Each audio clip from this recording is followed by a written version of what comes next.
नमस्कार मित्रों। हम लोग व्यक्तित्व के ऊपर चर्चा कर रहे थे और उसी चर्चा को आगे बढ़ा रहे हैं। व्यक्तित्व के ऊपर जब हमारी बात होती है और व्यक्तित्व के वर्गीकरण पर हम बात करते हैं, बहुत सारे विद्वानों ने व्यक्तित्व को अपने अपने ढंग से डिफाइन करने का प्रयास किया। अपने अपने ढंग से बहुत सारे लोगों ने व्यक्तित्व को परिभाषित करने का प्रयास किया।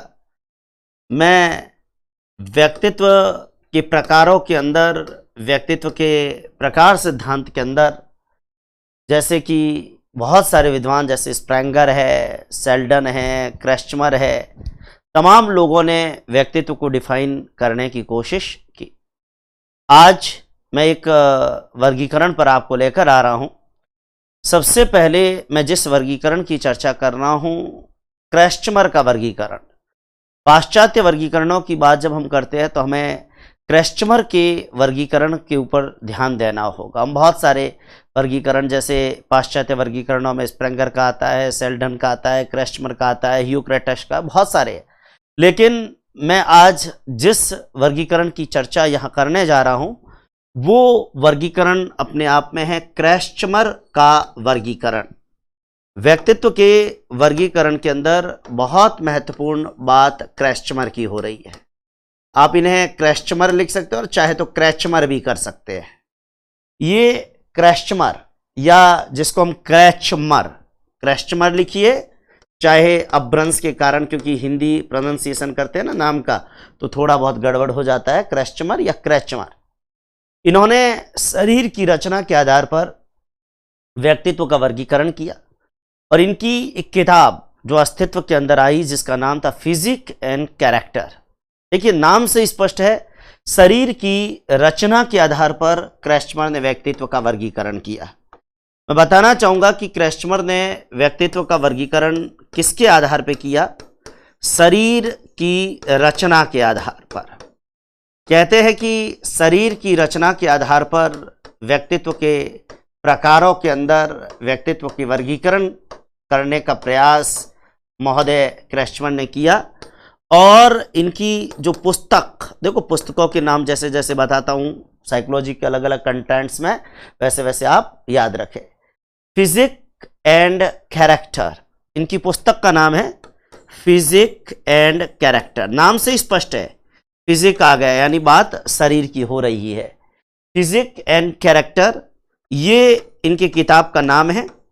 और मैं बताना चाह रहा हूं कि इस किताब के अंदर इन्होंने व्यक्तित्व के जो प्रकार बताए, उन प्रकारों के आधार पे अगर हम कहें तो एक व्यक्ति लंबकाय या शक्तिहीन होता है, एक पुष्टकाम यानी खिलाड़ी होता है, एक गोलकाय यानी कि नाटा होता है, और एक इन तीनों का मिश्रित मतलब मिश्रित प्रकार का व्यक्तित्व। टोटल मिलाकर 4 प्रकार के व्यक्तित्व पर बात क्रेस्चमर के इस वर्गीकरण के अंदर होती है। कितने प्रकार का वर्गीकरण क्रेस्चमर के अंदर?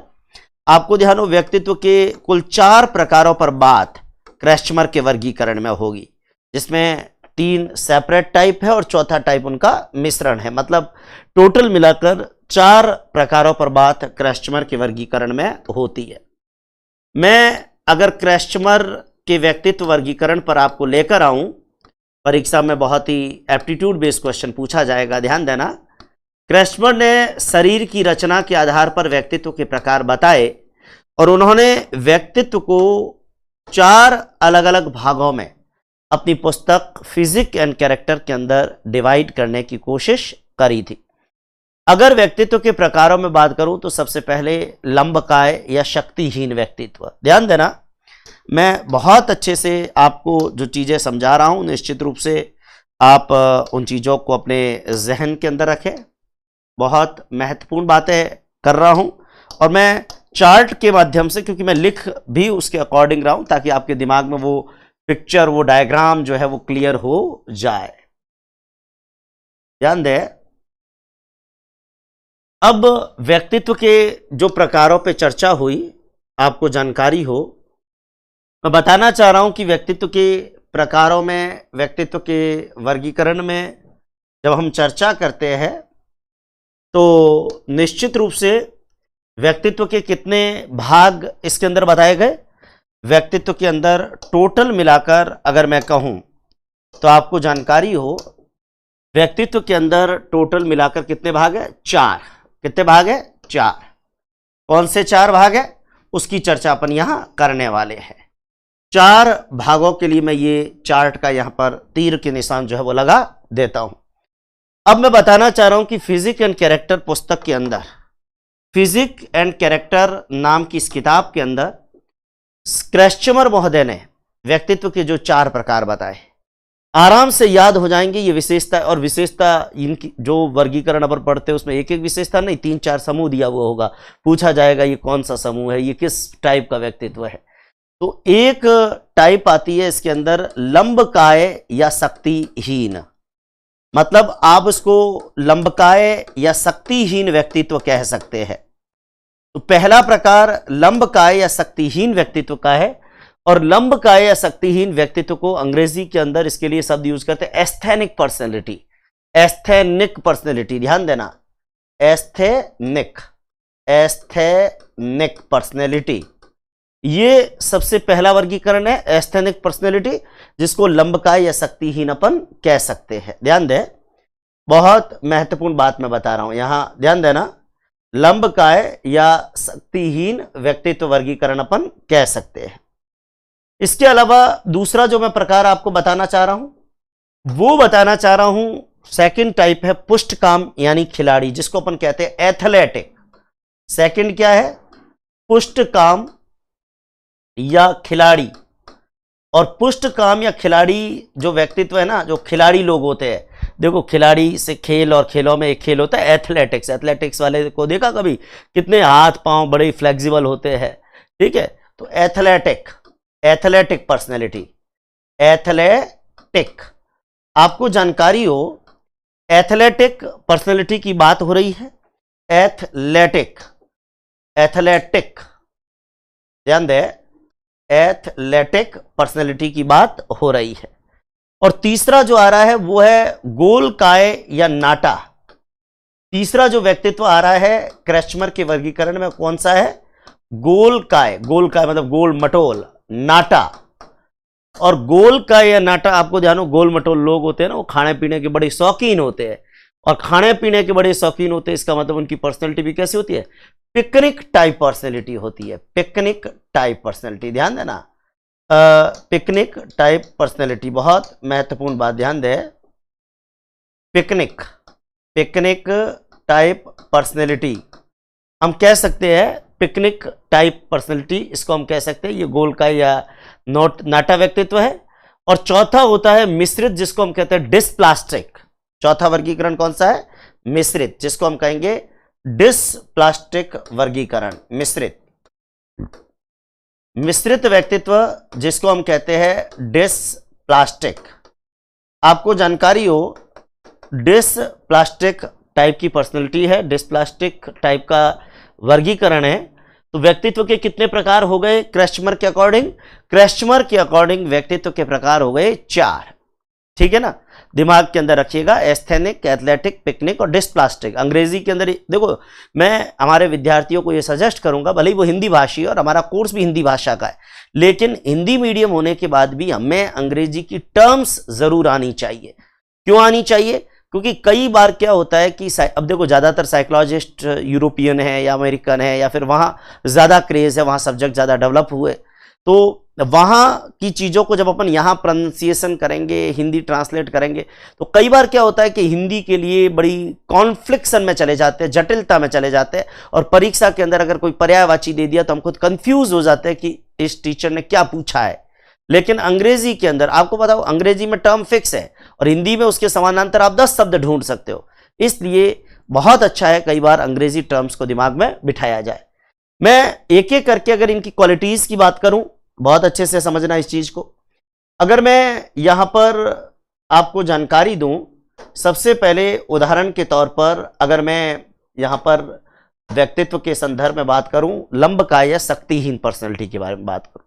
अब लंबकाय मतलब जो लंबा है, और दिमाग में रखो कि जो ज्यादा लंबा है, जितना ज्यादा लंबा कोई चीज है उसका शेप फिक्स है, अगर ज्यादा उसको लंबा खींचेंगे तो उसकी चौड़ाई क्या होगी? कम होगी। मतलब समझाने के लिए बता रहा हूं ये। तो लंबा है लेकिन विड्थ कम हो गई, दुबला पतला हो गया। तो कहने का मतलब लंबा लेकिन दुबला पतला, और दुबला पतला है, लंबा भले ही है पर दुबला पतला है तो कमजोर है। कमजोर है, पतला आदमी है, पतले आदमी को गुस्सा ज्यादा आता है। पतला आदमी होगा, सीधी सी बात है, गुस्सा आता है और सीधा 50 किलो के बाट में हाथ डालता, ना तो 50 किलो का बाट हाथ में आएगा और ना गुस्सा सामने वाले पर निकलेगा। तो कहने का मतलब एक तो दुबला पतला, कमजोर है, लंबा है और शीघ्र गुस्सा आता है। अब गुस्सा आता है, दुबला पतला है, दुबला पतला होता है ना, दुबला पतला सिंगल हड्डी, उसको गुस्सा भी आता है और चिड़चिड़ा और निराशावादी भी है। खुद की आलोचना उसको पसंद नहीं होती और दूसरे की आलोचना के अंदर वो रुचि लेता है। दूसरे की आलोचना के अंदर क्या करता है, रुचि लेता है। देखो यहां जगह कम है इसलिए मैं इन चारों प्रकारों को अगले पेज पे ले रहा हूं। आप चाहे तो इसके नीचे लिख सकते हैं, ठीक है ना, आप चाहे तो इसके नीचे लिख सकते हैं। मैं फिर बता दूं क्योंकि जगह मेरे पास कम है इसलिए मैं एक एक करके इनकी बात करूंगा। लंबकाय या शक्तिहीन व्यक्तित्व की चर्चा यहां पर करूं। अगर मैं लंबकाय या शक्तिहीन व्यक्तित्व की बात करूं, जिसको हम लोग अंग्रेजी के अंदर क्या कह सकते हैं, एस्थेनिक पर्सनैलिटी। एस्थेनिक पर्सनैलिटी मैं बताना चाह रहा हूं कि ये जो लंबकाय या शक्तिहीन, मैंने कहा दुबला पतला, लंबकाय, लंबकाय मतलब लंबी काया, शक्तिहीन मतलब शक्ति बिल्कुल नहीं है, मतलब दुबला पतला है। दो चीजें तो आपको इसमें से मिल जाएगी। लंबकाय मतलब लंबी काया है, शक्तिहीन मतलब शक्ति है नहीं, दुबला पतला है। दुबला पतला है तो गुस्सा ज्यादा आएगा, चिड़चिड़ा होगा, निराशावादी होगा। और दुबला पतला आदमी है, गुस्सा आ रहा है तो गुस्से में क्या करेगा, दूसरे की आलोचना करेगा, लेकिन खुद की आलोचना की वो बिल्कुल पसंद नहीं है। ऐसा आदमी होता है ना, इसकी एक्चुअली दुबला पतला होता है, पतली भुजाएं होती है, मुंह की बनावट भी कोणीय बनावट होती है।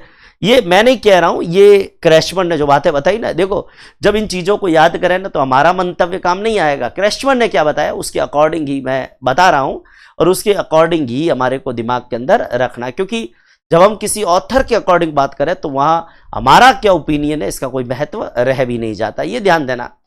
तो कहने का मतलब जब अपन क्रैशमर के वर्गीकरण में लंबकाय या शक्तिहीन व्यक्तित्व की बात करें तो सबसे पहले तो मैं ये बताऊंगा कि लंबकाय मतलब शरीर से क्या है, लंबा है। शक्तिहीन है तो शक्तिहीन है मतलब कमजोर है, लंबा भी है। देखो लंबकाय या शक्तिहीन मतलब शक्तिहीन आते ही शक्तिहीन का मतलब क्या है, कमजोर है, और कमजोर है इसका मतलब दुबला पतला है, तभी तो कमजोर है। हट्टा कट्टा होता तो मजबूत होता ना, तो दुबला पतला भी है, लंबा भले ही है पर दुबला पतला है। और दुबला पतला है, देखो आगे से आगे कनेक्ट करोगे तो याद हो जाएगा। दुबला पतला है तो गुस्सा बहुत ज्यादा आता है, क्रोध आता है, क्रोधी है लेकिन क्रोधी हो जाए तो ठीक, पर निराशावादी और चिड़चिड़ा भी है, ये चिड़चिड़ा और निराशावादी भी है। देखो मैं एक चीज और कह दूं, ऐसा बहुत कम होगा कि आपको ये सारी व्यक्ति विशेषता एक आदमी में मिल जाए। ये तो क्रैशमर का वर्गीकरण है, क्रैशमर ने मोटे तौर पर इसका वर्गीकरण कर दिया कि मुझे ये लगता है कि ये टाइप, ये टाइप, ये टाइप और ये टाइप, लेकिन दुनिया में व्यक्तिगत भिन्नताओं से भरी पड़ी है। तो जरूरी नहीं कि उसने 5-7 विशेषता बताई और ये सारी की सारी विशेषता एक आदमी में हो और इसके अलावा दूसरे वर्ग की विशेषता बिल्कुल भी नहीं हो, ऐसा पॉसिबिलिटी नहीं होती है। लेकिन ये अलग अलग सिद्धांत है और हमको इन्हीं के अकॉर्डिंग ध्यान रखना है। तो दुबला पतला है, क्रोधी है, चिड़चिड़ा भी है और निराशावादी भी है। चिड़चिड़ा भी और क्या है, निराशावादी भी है। तो चिड़चिड़ा और निराशावादी ये गुण धर्म भी यहां पर आ जाएंगे। मैं एक बात और बताना चाह रहा हूं कि ऐसा व्यक्ति जो होता है ना, ये खुद की आलोचना बिल्कुल भी पसंद नहीं करता, ध्यान देना, खुद की आलोचना बिल्कुल पसंद नहीं, लेकिन दूसरे की आलोचना में रुचि ले रहा है। क्योंकि गुस्सा आ रहा है तो गुस्से में दूसरे के बारे में, क्योंकि पता है, देखो जो आदमी खुद नहीं निपट सकता तो क्या करेगा अपनी भड़ास निकालने के लिए।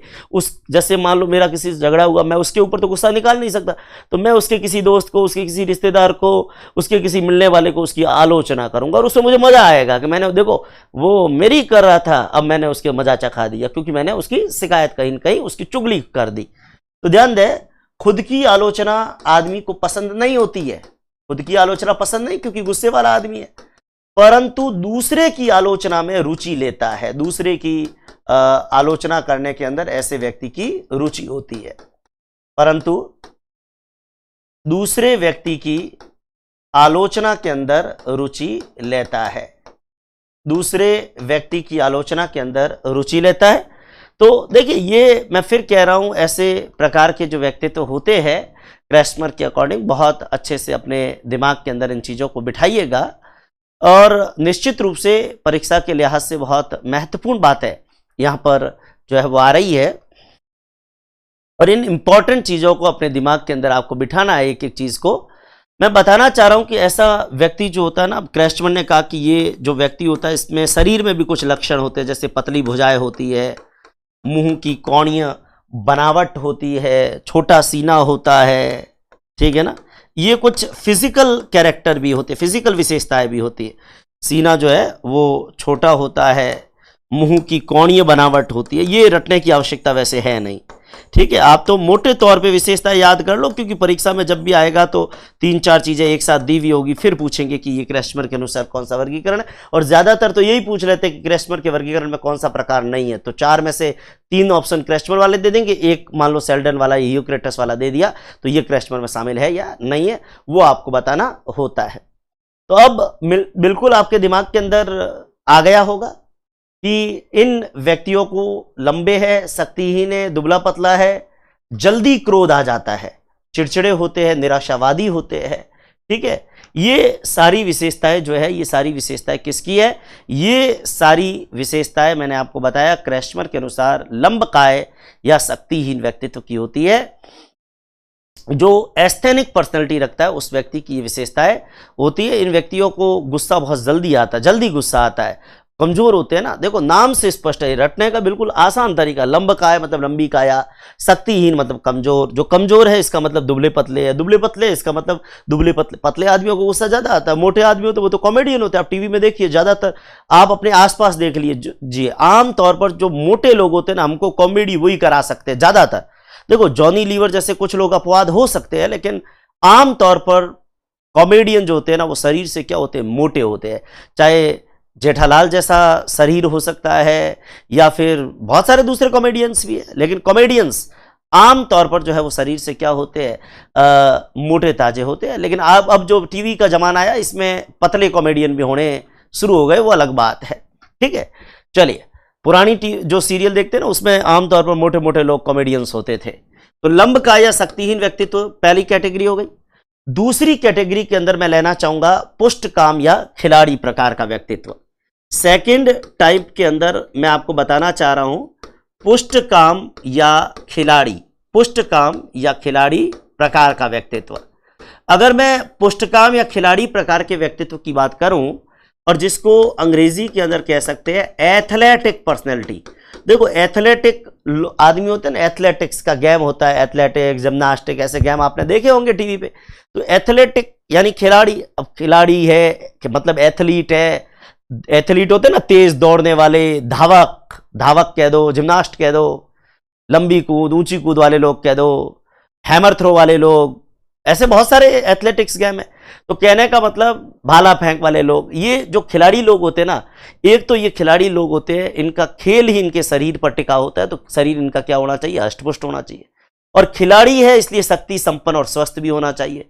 तो हष्टपुष्ट शरीर होता है, शक्ति संपन्न होते हैं, स्वस्थ होते हैं, एकदम स्वस्थ, क्योंकि स्वस्थ है तभी तो खेल पाएंगे। नहीं तो देखो खेल पाना मैंने केवल याद करने के लिए बता रहा हूं, खेल पाना इसका मतलब ये नहीं कि खिलाड़ी ही होते हैं, आम आदमी नहीं हो सकता, ऐसा नहीं कह रहा हूं, लेकिन याद करने का तरीका बता रहा हूं। पुष्टकाम मतलब हष्टपुष्ट, खिलाड़ी, खिलाड़ी मतलब एकदम शक्ति संपन्न, स्वस्थ, आत्मविश्वास जबरदस्त, क्योंकि आत्मविश्वास है तभी तो खिलाड़ी है, और दूसरों के साथ समायोजन। देखो जो आदमी अष्टपुष्ट होगा और जो पूर्ण स्वस्थ होगा, सीधी सी बात है कि उसके समायोजन की क्षमता भी आमतौर पर दूसरे व्यक्तियों की तुलना में क्या होगी, ज्यादा होगी। आमतौर पर उसके समायोजन की जो कैपेसिटी है वो कैपेसिटी भी क्या होगी, ज्यादा होगी। तो पुष्टकाम या खिलाड़ी व्यक्तित्व में एक तो आप याद रखो पुष्टकाम। पुष्टकाम का मतलब क्या है, हष्ट पुष्ट। पुष्टकाम का मतलब इसका शरीर क्या होता है, हष्ट पुष्ट होता है। दूसरा खिलाड़ी है, इसका मतलब पूर्ण स्वस्थ है और शक्ति संपन्न है। देखो लंबकाय वाला शक्तिहीन था, लेकिन ये पुष्टकाम है तो ये शक्ति संपन्न है, ताकतवर है, ताकतवर है, मजबूत आदमी है। ताकतवर का मतलब ये नहीं कि सिक्स पैक ही हो, लेकिन मजबूत है। ये खिलाड़ी टाइप का पर्सनैलिटी है। मैं बताना चाह रहा हूं कि ये हष्ट पुष्ट व्यक्ति होता है, और आमतौर पर गौर करिएगा हष्ट पुष्ट टाइप का ये व्यक्ति, ये शक्ति संपन्न टाइप का व्यक्ति होता है। और मैं आपको बताना चाह रहा हूं कि इस प्रकार का व्यक्ति जो होता है ना, इस प्रकार का व्यक्ति जिसको हम पुष्टकाम या खिलाड़ी कहते हैं। और ऐसे व्यक्ति के अंदर आत्मविश्वास भरपूर होता है, ऐसे व्यक्ति के अंदर आत्मविश्वास भरपूर होता है। तो आत्मविश्वास से बिल्कुल लबरेज ये आदमी है, ये आदमी आत्मविश्वास से बिल्कुल क्या है, लबरेज है, आत्मविश्वास से बिल्कुल लबरेज आदमी है।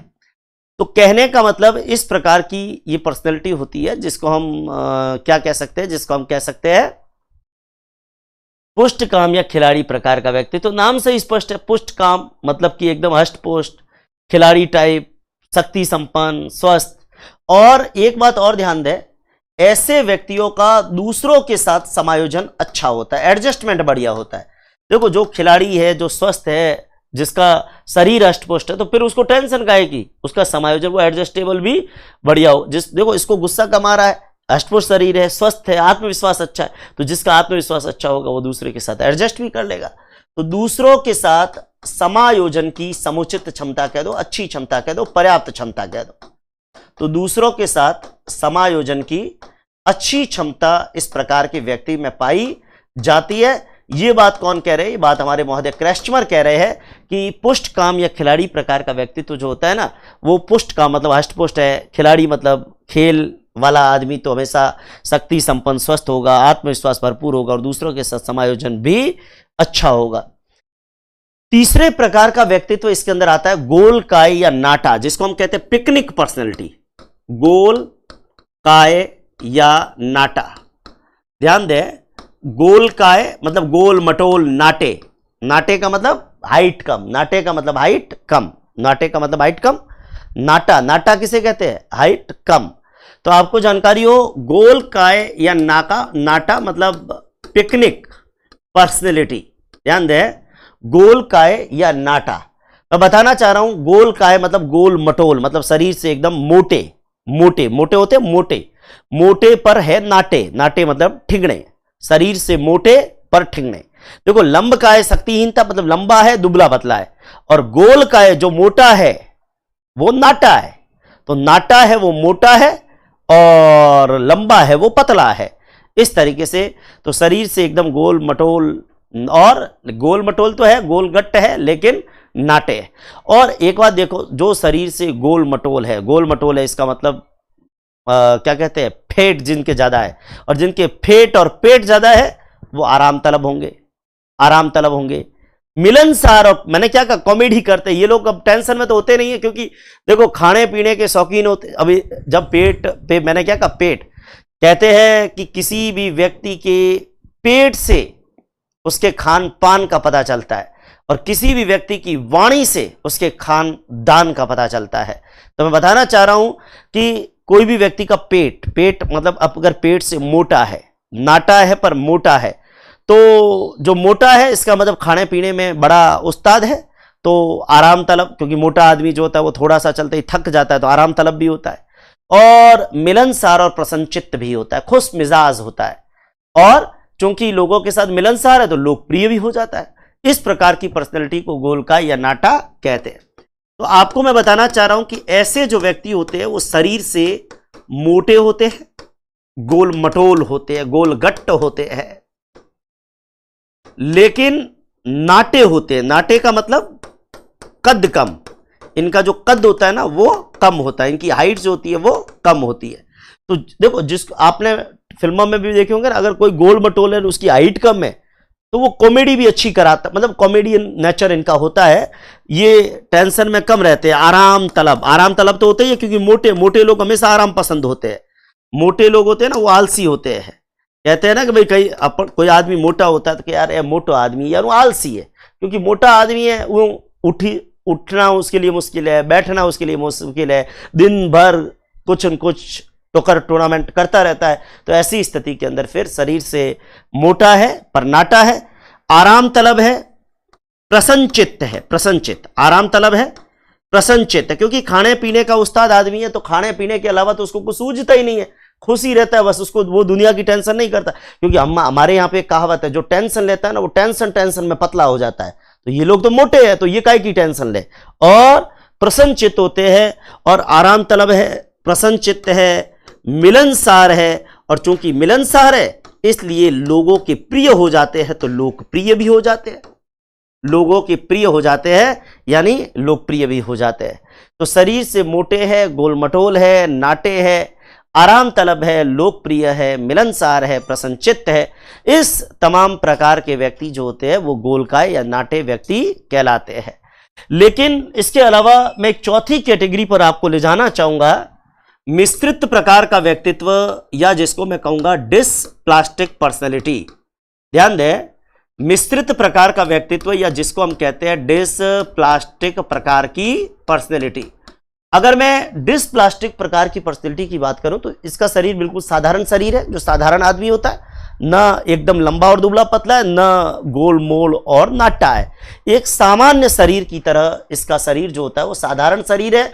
और इसमें उपरोक्त तीनों जो हमने बातें की है, पहले की जो तीनों बातें की है, आपको ध्यान हो, साधारण शरीर होता है और इस प्रकार का व्यक्ति जो होता है ना उसके अंदर लंबकाय या शक्तिहीन के गुण भी होते हैं, मतलब कुछ गुणधर्म लंबकाय या शक्तिहीन के गुणधर्म भी होंगे, कुछ गुणधर्म आपको जानकारी हो पुष्टकाम या खिलाड़ी व्यक्तित्व के भी होते हैं, पुष्टकाम या खिलाड़ी उसके भी कुछ गुणधर्म होते हैं। और तीसरा गोलकाय या नाटा, कुछ गुणधर्म उसके भी होते हैं, गोलकाय या नाटा। मैं बताना चाह रहा हूं कि गोलकाय या नाटा व्यक्तित्व इसके भी कुछ गुणधर्म होते हैं। तो लंबकाय या शक्तिहीन, लंबकाय या शक्तिहीन, पुष्टकाम या खिलाड़ी और तीसरा गोलकाय या नाटा, इन तीनों के गुणधर्मों को जब मिश्रित कर देते हैं, ध्यान दें, पहला, दूसरा और तीसरा, जब इन तीनों के गुणधर्मों को मिश्रित करते हैं तो ऐसी स्थिति के अंदर एक चौथा व्यक्तित्व जन्म लेता है जिसको हम कहेंगे मिश्रित व्यक्तित्व। तो मिश्रित व्यक्तित्व में क्या है, बाकी वाले तीनों का क्या होता है, मिश्रण एक तरीके से पाया जाता है। तो ये वर्गीकरण जो दिया, ये वर्गीकरण किसने दिया, ये वर्गीकरण हमारे महोदय क्रैस्चमर का दिया हुआ वर्गीकरण है। ये वर्गीकरण किसने दिया, ये वर्गीकरण महोदय क्रैस्चमर ने दिया। इसी तरीके से मैं व्यक्तित्व के एक और वर्गीकरण पर यहां बात करना चाहूंगा। मैं व्यक्तित्व के जिस वर्गीकरण पर बात करना चाह रहा हूं, मैं मिस्टर विलियम जेम्स के अनुसार व्यक्तित्व के वर्गीकरण पर बात कर रहा हूं। ध्यान दें, मिस्टर विलियम जेम्स की बात अगर करें, विलियम जेम्स जो है ना, जिनको अमेरिका में मनोविज्ञान का पिता कहा जाता है, विलियम जेम्स, आपको जानकारी हो, विलियम जेम्स की हम बात करते हैं, जिन्हें हम अमेरिका के अंदर मनोविज्ञान का पिता कहते हैं।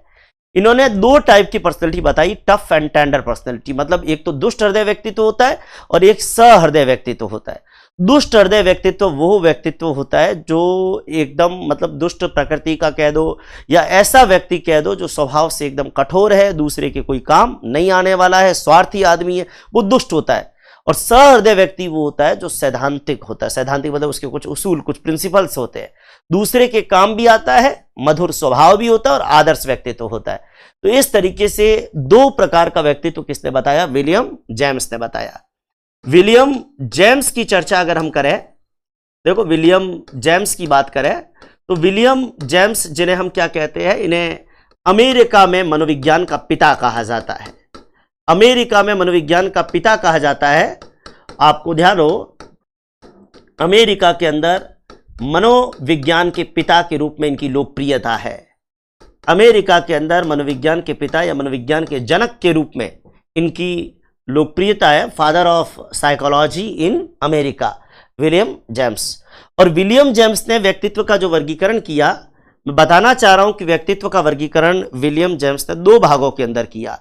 एक दुष्ट हृदय, दुष्ट हृदय का मतलब क्या है, दुष्ट हृदय, ध्यान दें, दुष्ट हृदय इसका मतलब सिंपल सी बात है टफ, इसको अंग्रेजी में कह सकते हैं टफ पर्सनैलिटी। तो एक तो व्यक्तित्व होता है टफ, यानी कि हिंदी, देखो हिंदी के अंदर हमारे को प्रॉपर शब्द मिलता नहीं है, तो हिंदी वालों ने क्या किया, जो सिमिलर उसको जो ढूंढा, मतलब जो अच्छा लगा वो शब्द लगा दिया। तो दुष्ट हृदय और सहृदय मतलब टेंडर, अंग्रेजी में इसके लिए शब्द आएगा टेंडर पर्सनैलिटी। मैं इसीलिए कहता हूं अंग्रेजी शब्दों को जरूर साथ में याद रखें, क्योंकि कई बार हिंदी शब्दों की तुलना में अंग्रेजी शब्द हमारी परीक्षा में क्या करेंगे, मदद करेंगे। तो एक प्रकार का व्यक्तित्व टफ है, दूसरे प्रकार का व्यक्तित्व टेंडर है। अब टफ एंड टेंडर की बात करें तो निश्चित रूप से बहुत महत्वपूर्ण बात विलियम जेम्स ने कही। विलियम जेम्स ने कहा कि एक तो आदमी होता है दुष्ट हृदय। दुष्ट हृदय का मतलब क्या है? दुष्ट हृदय का मतलब है जो दुष्ट है, मतलब जो दूसरे के काम नहीं आने वाला, स्वार्थी आदमी और स्वभाव से एकदम रूड, उसको कहेंगे दुष्ट। स्वभाव से कई आदमी होते हैं जो दूसरे के, जैसे हम किसी सरकारी ऑफिस में जाते हैं और एक ऐसा बाबू बैठा, एक ऐसा अधिकारी बैठा जो किसी के काम नहीं आता, स्वभाव से एकदम रूड है, स्वार्थी है, तो हम कहते हैं दुष्ट आदमी है, मतलब ये दुष्ट हृदय व्यक्तित्व है। और सहृदय जो जिसके कुछ उसूल होते हैं, अपना कर्तव्य निभाता है, दूसरे के काम भी आता है, मधुर स्वभाव भी होता है। दूसरे के काम आने का मतलब ये नहीं कि इलीगल काम, लेकिन दूसरे के काम यथासंभव आने की कोशिश करता है, मधुर स्वभाव होता है, आदर्श व्यक्तित्व, इसको हम मानते हैं। तो कहने का मतलब दुष्ट हृदय में कुछ बातें जो मैं बताऊंगा वो दिमाग में रखना है।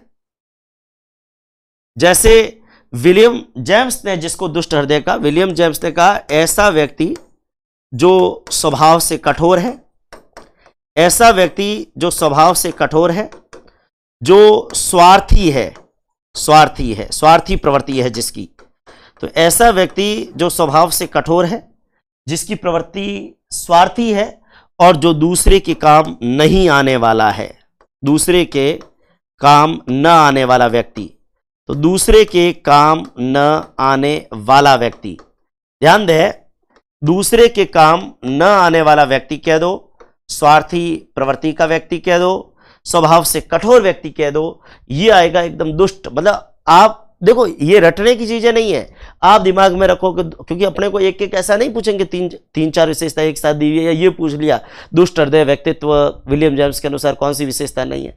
दुष्ट हृदय याद करने का तरीका बता रहा हूं। दुष्ट हृदय, हम किसी ऑफिस के अंदर गए, एक बाबू बैठा है, स्वभाव से कठोर है, रूड है, एकदम बात सही ढंग से नहीं कर रहा है, दूसरे के काम नहीं आ रहा है, तो हम क्या कहेंगे ये दुष्ट है। और इसके इतर ऐसा आदमी जो सिद्धांत पर, उसूलों पर काम कर रहा है और उसके अकॉर्डिंग वो दूसरे के काम भी आ रहा है, मधुर स्वभाव है, तो हम कहेंगे सहृदय। ध्यान दे, तो कहने का मतलब दूसरे प्रकार का जो व्यक्तित्व आएगा विलियम जेम्स के वर्गीकरण में वो सहृदय। सहृदय का मतलब क्या हुआ? दूसरे के काम आने वाला। सैद्धांतिक तो है लेकिन दूसरे के फिर भी काम आता है, जैसा उससे बन पड़ता है। मतलब सामने वाला अगर सही काम लेकर आया है तो दूसरे की मदद करेगा, तो दूसरे के काम आने वाला सैद्धांतिक आदमी तो है। ऐसा नहीं कह रहा हूं मैं कि वो सैद्धांतिक नहीं है, लेकिन जितना इससे बन पड़ेगा उतना ये दूसरे की क्या करेगा? मदद करेगा, तो सैद्धांतिक भी हो गया। स्वभाव सैद्धांतिक व्यक्तित्व है, आपको जानकारी हो, एक प्रकार का आदर्श व्यक्तित्व सहृदय व्यक्तित्व को कह सकते हैं। और स्वभाव जो होगा इस सहृदय व्यक्तित्व का वो कैसा होगा? मधुर स्वभावी होगा। ये व्यक्ति जो होगा वो मधुर स्वभावी होगा, इसका जो स्वभाव होगा वो कैसा होगा? मधुर स्वभाव होगा। तो कहने का मतलब मैंने कुछ एक विशेषताएं बताई, आप बिल्कुल इनमें डिफ्रेंशिएट करिए, बहुत इजी है। दुष्ट हृदय मतलब टफ पर्सनैलिटी, दुष्ट हृदय मतलब जो स्वभाव से कठोर हो, दूसरे के काम नहीं आता है, स्वार्थी है, तो दुष्ट है। ऐसा आदमी जो दूसरे के काम आ जाए, सिद्धांतों पर चले, अपना काम ध्यान से करे और दूसरा कोई आया मदद के लिए उसकी मदद कर ली, मधुर स्वभावी है। और इस प्रकार की आइडियल पर्सनैलिटी को हम क्या कहते हैं? सहृदय व्यक्तित्व कहते हैं। इस प्रकार के व्यक्तित्व को हम क्या कहेंगे? इस प्रकार के व्यक्तित्व को हम सहृदय व्यक्तित्व कहेंगे। ये बहुत महत्वपूर्ण बात यहां पर ध्यान रखनी है। इस प्रकार के व्यक्तित्व को क्या कहते हैं? इस प्रकार के व्यक्तित्व को हम सहृदय व्यक्तित्व कहते हैं। बहुत महत्वपूर्ण बात ये दिमाग के अंदर रखनी है। एक वर्गीकरण अपन और कर लेते हैं इसी वीडियो लेक्चर के अंदर। मैं एक और वर्गीकरण की बात अगर अपन करें तो एक वर्गीकरण मैं आपको बता रहा हूं। वैसे तो ऑलपोर्ट महोदय ने सील गुण सिद्धांत दिया था, वो अलग है, लेकिन ऑलपोर्ट ने एक जगह पर व्यक्तित्व के दो प्रकारों पर भी चर्चा की, जैसे अधीनस्थ और संप्रभुतापूर्ण या प्रभुतापूर्ण। तो हम पहले उन दो टाइप्स को पढ़ लेते हैं, बाद में ऑलपोर्ट का जब सील गुण सिद्धांत आएगा तो उसको अलग से अपन डिस्कस करेंगे। तो ऑलपोर्ट का सील गुण सिद्धांत तो अपन अलग से पढ़ेंगे, क्योंकि ऑलपोर्ट का मूल जो ध्यान था वो तो सील गुण सिद्धांत पर ही है। लेकिन ऑलपोर्ट ने एक जगह के ऊपर व्यक्तित्व के दो प्रकार भी बताए हैं, तो मैं ऑलपोर्ट के द्वारा बताए गए, क्योंकि मैं प्रकारात्मक जो सिद्धांत है वह प्रकारों की चर्चा अपन करते हैं। फिर जब सील गुण सिद्धांत आएगा तो सील गुण सिद्धांत पर भी बात करेंगे। लेकिन ऑलपोर्ट महोदय ने व्यक्तित्व के जो दो प्रकार बताए, एक अधीनस्थ मतलब सबऑर्डिनेट, एक प्रभुतापूर्ण मतलब कंट्रोल करने वाला। तो कहने का मतलब एक व्यक्तित्व होता है अधीनस्थ व्यक्तित्व और दूसरा व्यक्तित्व होता है प्रभुतापूर्ण। मैं आपको एक एग्जांपल देता हूं, जैसे मान लो कलेक्टर है, कलेक्टर दूसरों पे क्या करता है, कंट्रोल करता है। जैसे कलेक्टर बिल्कुल दूसरों पे कंट्रोल करता है, हालांकि वो खुद भी कुछ लोगों से, नेताओं से कंट्रोल होता है, वो अलग बात है, लेकिन कलेक्टर है बहुत सारे लोगों पर कंट्रोल करता है, नेता है बहुत सारे लोगों पर कंट्रोल करते हैं। समझने के लिए एग्जांपल दे रहा हूं। प्रभुतापूर्ण, जैसे सपोज किसी ऑफिस में काम करने वाला एक चपरासी, अब चपरासी किसके ऊपर धनी होगा, किसी के ऊपर नहीं होगा, सब लोग चपरासी पे धनी होंगे। तो कहने का मतलब कुछ ऐसे लोग होते हैं जो दूसरों के अंडर में ही काम करते हैं, तो कुछ लोग ऐसे होते हैं जिनके अंडर में दूसरे काम करते हैं। हालांकि बीच वाली भी कई कड़ियां होती है जो किसी के अंडर में काम करते हैं और किसी के ऊपर काम करते हैं, लेकिन हम तीसरी कड़ी की बात नहीं कर रहे, हम केवल दो कड़ियां जो ऑलपोर्ट ने बात की है।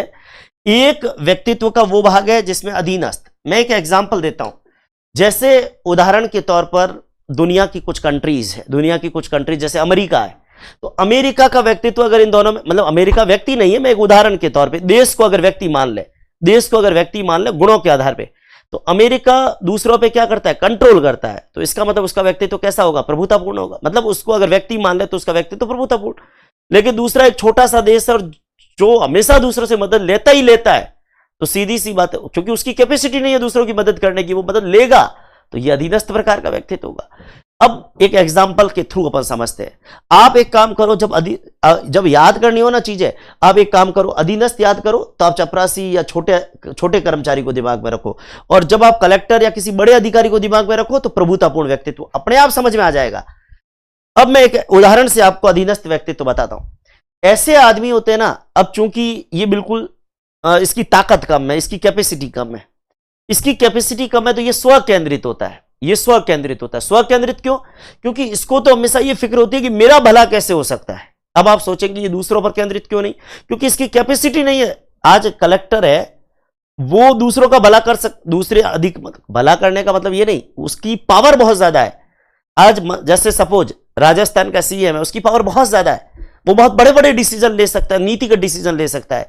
लेकिन एक छोटा व्यक्ति, एक आम आदमी, वो क्या उतने डिसीजन ले सकता है जितना कोई मुख्यमंत्री या प्रधानमंत्री ले सकता है? नहीं। तो कहने का मतलब जो बड़े फैसले लेते हैं वो प्रभुतापूर्ण है, जो फैसलों को फॉलो करते हैं, मानते हैं, वो अधीनस्थ है। तो ये जो लोग होते हैं ना, ये स्व केंद्रित होते हैं, खुद पर इनका ध्यान केंद्रित होता है, इनके दिवा स्वप्न ज्यादा होते हैं, दिन में सपने देखते हैं कहाँ, जैसे उदाहरण के तौर पर मैं चपरासी मान लूं, चपरासी हमेशा खुद पे केंद्रित, उसके दिमाग में हमेशा क्या आएगा, मेरे को लोन कैसे मिलेगा, मेरी तनख्वाह कैसे बढ़ेगी, मेरे को कुछ बोनस वगैरह मिल जाए, मुझे कुछ ज्यादा मिल जाए, मेरी तनख्वाह और बढ़ जाए, तो दिवा स्वप्न ज्यादा होते हैं। आमतौर पर ये केंद्रित होता है, ये अपेक्षाकृत कम सामाजिक होता है। देखो आप देखिए, बड़ा नेता होता है, जैसे सीएम है, तो सीएम कितने लोगों से, हजारों लोगों से मिलते, पीएम हजारों लोगों से मिलते, लेकिन एक आम आदमी, उसका सर्कल 60 70 80 लोगों का ही तो होगा। तो कहने का मतलब ये अपेक्षाकृत कम सामाजिक होते हैं। प्रभुतापूर्ण वाले लोग, क्योंकि उनका तो वो बहुत सारे लोगों के ऊपर होते हैं, तो उनका सामाजिक दायरा भी ज्यादा होता है। अधीनस्थ व्यक्ति है ना, इसकी इच्छाएं ज्यादा होती है, इच्छाएं ज्यादा, क्योंकि अधीनस्थ वाला चाहेगा कि यार मुझे वो भी दे दे, वो भी दे दे, लेकिन क्षमताएं कम है, क्षमताएं कम है, क्षमताएं कम है, तभी अधीनस्थ है। और क्षमताएं ज्यादा होगी तो धीरे धीरे वो भी प्रभुतापूर्ण बन जाएगा। तो कहने का मतलब अधीनस्थ व्यक्तित्व और संप्रभुतापूर्ण व्यक्तित्व में कुछ बातें ध्यान रखो, मैं कुछ बातें लिख रहा हूं, समझ में आ जाएगा। जैसे अधीनस्थ व्यक्तित्व होगा ना, वो हमेशा स्व केंद्रित होगा। क्यों होगा स्व केंद्रित? क्योंकि इसको खुद की चिंता ज्यादा है। अब आप सोचो कि दूसरे की चिंता क्यों नहीं है, क्योंकि दूसरे की चिंता करके करेगा भी क्या, क्योंकि ये खुद दूसरे के कंट्रोल में है, तो स्व केंद्रित है। दिवा स्वप्न ज्यादा है, दिवा स्वप्न ज्यादा है, दिन के अंदर सपने ज्यादा है कि मेरी तनख्वाह बढ़ जाए, या फिर मुझे बोनस मिल जाए, या फिर जो भी बाहर से कोई कर्मचारी जैसे कोई आया है और उसका मेरे से काम पड़ रहा है तो मुझे कुछ दे दे, इस प्रकार दिवा स्वप्न ज्यादा है। ठीक है, तो दिवा स्वप्न आमतौर पे इसके क्या होते हैं, ज्यादा होते हैं, दिवा स्वप्न ज्यादा होते हैं। उसके भी होते हैं लेकिन उसके कम होते हैं, आपको जानकारी हो, क्योंकि उसकी क्षमता है ज्यादा, अगर सपने है भी तो वो पूरे कर लेगा। इसके अलावा ये अधीनस्थ की तुलना में कम सामाजिक, क्योंकि इसका सामाजिक दायरा कम होता है, अपेक्षाकृत कम सामाजिक ये लोग होते हैं, अपेक्षाकृत कम सामाजिक ये लोग होते हैं। और मैं बताना चाह रहा हूं कि ऐसा व्यक्ति जिसकी इच्छाएं ज्यादा है पर क्षमताएं कम है, इच्छाएं अधिक है पर क्षमताएं क्या होती है, कम होती है, इच्छाएं अधिक होती है पर क्षमताएं कम होती है ऐसे व्यक्ति में, तो ये अधीनस्थ व्यक्ति है। ध्यान देना, मैंने लीस्ट एग्जाम्पल लिया, आप इसकी जगह अधीनस्थ के अंदर जैसे उदाहरण के तौर पे कोई कर्मचारी का ले सकते हैं, जैसे शिक्षक का ही ले सकते हैं। अधीनस्थ व्यक्तित्व में एक शिक्षक और एक प्रिंसिपल, अगर इन दोनों के रेफरेंस में लोगे तो प्रिंसिपल प्रभुतापूर्ण है, अगर दोनों की तुलना करें तो ये तुलनात्मक आधार है। तो प्रिंसिपल प्रभुतापूर्ण है और टीचर अधीनस्थ हो जाएगा। हमेशा जो सबऑर्डिनेट होगा वो अधीनस्थ होगा और जो हायर अथॉरिटी होगा प्रभुतापूर्ण होगा। मैं ये नहीं कहूंगा कि कोई भी व्यक्ति 100% प्रभुतापूर्ण या 100% अधीनस्थ हो सकता है, क्योंकि हर व्यक्ति किसी न किसी के ऊपर प्रभुता भी रखता है और कोई न कोई हमारे ऊपर भी प्रभुता रखता है। तो कहने का मतलब प्रभुत्व अधीनस्थ व्यक्तित्व का मतलब है जो खुद पर केंद्रित है, क्योंकि इनको खुद का भला चाहिए, और खुद का भला चाहिए यानी इच्छाएं ज्यादा है, इच्छाएं ज्यादा है पर क्षमताएं कम है, क्षमताएं कम, इच्छा ज्यादा है, क्षमता कम है, तो ये क्या करेंगे, दिन में सपने देखेंगे और अपेक्षाकृत इनका सामाजिक दायरा भी क्या होगा, कम होगा। लेकिन प्रभुतापूर्ण लोग, अब प्रभुतापूर्ण जैसे मैंने कहा, अब बिल्कुल प्रभुतापूर्ण के अंदर इसके रिवर्स चले जाइए। जैसे ये स्व केंद्रित है, ये स्व केंद्रित है, लेकिन ये स्व केंद्रित नहीं है, ये तो सामने ये जानने का प्रयास करेगा कि दूसरे लोग उसके बारे में क्या सोचते हैं। क्यों? क्योंकि जैसे उदाहरण के तौर पर कोई नेता है, नेता हमेशा ये कोशिश करते हैं कि भाई जैसे वोट मांगते हैं, ओपिनियन पोल आता है, तो वो जानना चाहते हैं कि वो ऐसा काम, वो अपने जो गुप्तचर या अपने जो सूत्र होते हैं ना उसके माध्यम से कि लोगों की डिमांड क्या है, वो डिमांड पूरी करो, तो पूरी करो तो लोग उसके फेवर में आ जाए। तो कहने का मतलब ऐसे व्यक्ति, एक तो वो लोग कम सामाजिक है, प्रभुतापूर्ण लोग चूंकि ये दूसरों के ऊपर होते, नेता है, अधिकारी है, तो इनका सामाजिक दायरा बहुत ज्यादा होता है, सामाजिक दायरा बहुत ज्यादा होता है, क्योंकि बहुत सारे लोगों के हित इनसे जुड़े हुए होते हैं। इसके अलावा मैंने कहा इनकी क्षमताएं ज्यादा है, तो क्षमताएं ज्यादा है इसलिए ये किसी भी परिस्थिति में हार स्वीकार नहीं करते। क्षमताएं अधिक है, अतः किसी भी परिस्थिति में हार स्वीकार नहीं, अतः किसी भी परिस्थिति में, किसी भी परिस्थिति में हार स्वीकार नहीं, किसी भी परिस्थिति में हार स्वीकार नहीं है। और तीसरी बात जो मैंने कही, ये विचार करते हैं कि दूसरे लोग उनके बारे में क्या सोचते हैं। ध्यान दें, तो दूसरों पर अधिकार जताने वाले भी कह सकता हूं, क्योंकि नाम ही इसका प्रभुतापूर्ण है, दूसरे पर अधिकार या नियंत्रण रखने वाले, क्योंकि प्रभुतापूर्ण है ना, इसके अंडर में कई लोग होते हैं, इसको काम कराना होता है, मैनेजमेंट करना होता है। दूसरे पर अधिकार या नियंत्रण रखने वाले लोग। और एक महत्वपूर्ण बात प्रभुतापूर्ण के ऊपर मैं और कहूंगा, ये विचार करते हैं कि दूसरे लोग इनके बारे में क्या सोचते हैं। ये विचार करते हैं, ये विचार करते हैं कि दूसरे लोग इनके बारे में क्या सोचते हैं। क्योंकि जब इनको पता चलता है दूसरे इनके बारे में क्या सोचते हैं, अगर बढ़िया सोचते हैं तो और ज्यादा ये खुश होकर उनके लिए, उनके हितों में काम करना प्रयास करता है। आपको ध्यान हो, जैसे उदाहरण के तौर पर मैं एक एग्जांपल लूं, स्कूल में टीचर अधीनस्थ हो गए, प्रिंसिपल प्रभुतापूर्ण हो गया। तो प्रिंसिपल हमेशा टाइम टेबल बनाता है तो भी जानना चाहता है, कोई काम होता है तो भी ये जानना चाहता है कि स्टाफ प्रिंसिपल के बारे में क्या राय रखता है।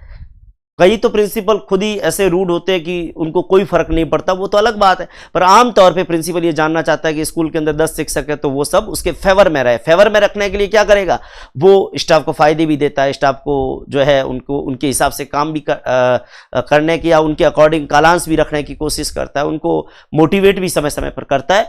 तो कहने का मतलब देखो, ये मैंने केवल एग्जाम्पल समझाने के लिए बताया, बाकी आपको ध्यान हो, जैसे महोदय ऑलपोर्ट ने व्यक्तित्व की जो 2 कैटेगरी बताई, अधीनस्थ और प्रभुतापूर्ण, हालांकि ऑलपोर्ट की मेन थ्योरी शील गुण है जो अपन आगे बात करेंगे, लेकिन अधीनस्थ व्यक्तित्व जो ऑलपोर्ट की थ्योरी में बात हुई है वो ये है कि स्वकेंद्रित होते हैं, खुद पर केंद्रित है, डे ड्रीम्स, दिवा स्वप्न बहुत ज्यादा है, अपेक्षाकृत ये सामाजिक कम होते हैं और इनकी इच्छाएं ज्यादा है पर इनकी क्षमताएं कम होती है। जबकि दूसरा जो कैटेगरी है जिसके अंदर ज्यादा सामाजिक है, क्षमताएं ज्यादा है तो किसी भी परिस्थिति में हार स्वीकार नहीं है, दूसरे पर अधिकार या नियंत्रण रखते हैं तभी तो प्रभुतापूर्ण है। और ये हमेशा विचार करेंगे कि इन्होंने जो काम किया उससे लोगों के मन में इनके प्रति क्या धारणा बनी है, और ये किसी भी परिस्थिति में हार स्वीकार नहीं करते। तो जैसे अमेरिका है, अमेरिका दुनिया का सबसे पावरफुल कंट्री है, तो वो हमेशा ये चाहेगा दूसरे देश उसके कंट्रोल में रहे, और वो दूसरे जगह जगह जाके दूसरे देशों से वार्ता करके अलग अलग प्रकार की डील भी करता रहता है, मतलब सामाजिकता का दायरा भी उसका ज्यादा है। मतलब अगर मैं अमेरिका को व्यक्ति मानूं तो ठीक है, और कोई भी परिस्थिति आ जाए भयंकर युद्ध के हालात में, पर वो हार नहीं मानेगा, और वो हमेशा ये देखेगा कि ज्यादा से ज्यादा देश उसके पक्ष में आकर खड़े हो जाए। इसका मतलब ये विचार करता है ना कि दूसरे उसके बारे में क्या सोचते हैं। यहां अपने जिम्बाब्वे, केन्या जैसे कई छोटे छोटे देश है, उनको रख लीजिए, वो खुद ही विचार करेंगे भाई हमारी सीमाएं सुरक्षित कैसे रह ले। दिवा स्वप्न तो बहुत ज्यादा है कि मेरे पास विशाल साम्राज्य हो जाए, पर मेरी इच्छा ज्यादा होने से क्या हुआ, मेरी क्षमताएं कम है, मेरे को तो अमेरिका के अंडर में काम करना ही करना है। जिम्बाब्वे के दिमाग में तो यही रहेगा, ठीक है, इच्छा है ज्यादा भले ही है पर क्षमता है नहीं, तो करे क्या, और इसका सामाजिक दायरा भी बहुत कम होता है। ठीक है, आप देखिए दुनिया के अंदर आप अमेरिका का नाम कितनी बार सुनते हैं, लेकिन जिम्बाब्वे और केनिया का नाम कितनी बार सुनते हैं, साल में एक आध बार होता है ना ऐसा। तो वही चीज है, उदाहरण से याद करोगे तो आपको चीजें याद हो जाएगी और बहुत अच्छे से दिमाग में बैठ जाएगी। चलिए, ये कुछ वर्गीकरण पढ़े, कुछ और वर्गीकरण अपन अगले लेक्चर में धीरे धीरे पढ़िए और ठंडा कर करके और खाते रहिए, तो हम लोग बहुत अच्छे से खा पाएंगे। क्योंकि गरम गरम खाते हैं ना तो क्या होते हैं, होठ जल जाते हैं। ठंडा खाइए, अच्छे से खाइए, मजे से खाइए, आराम से पचाइए और साइकोलॉजी को याद करिए। बहुत बहुत धन्यवाद, फिर मिलूंगा अगले लेक्चर में। जय हिंद।